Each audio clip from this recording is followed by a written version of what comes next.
Hi guys! So for today's video, tayo ay magpapa-verify ng ating contract dahil expired na ang aking previous contract at meron na akong bagong work permit. Kaya kailangan na nating magpa-verify ulit ng bago. So sa Toronto yon, nag-aabang ako ngayon ng taas. Napakadali ng bus ride dito. Ang mahirap lang ay maghintay ng transfer. Tara, madali lang magpa-verify. Kailangan lang kumpletuhin mo yung requirements at eto nga pala guys yung mga requirements. Dito na tayo. Just go 2 hours biyahe. This way. Front workers. And so pinasok ko lang yung mga requirements at habang naghihintay tayo muna ay magkakape. Libre yan dito. Dati may pa-chocolate pa egg. Ngayon, cookies na lang at saka candies.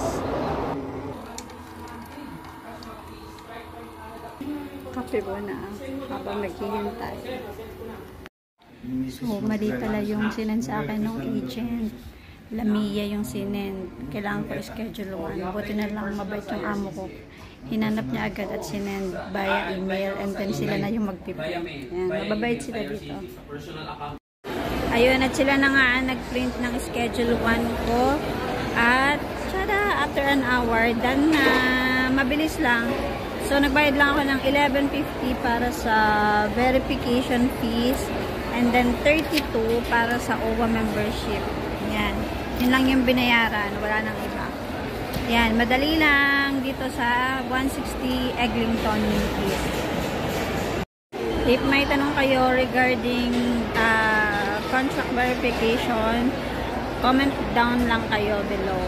And ito nga pala yung address ng DMW sa Toronto. So, yun lang guys. Hanggang sa muling video. Bye! Keep the faith and God bless us all.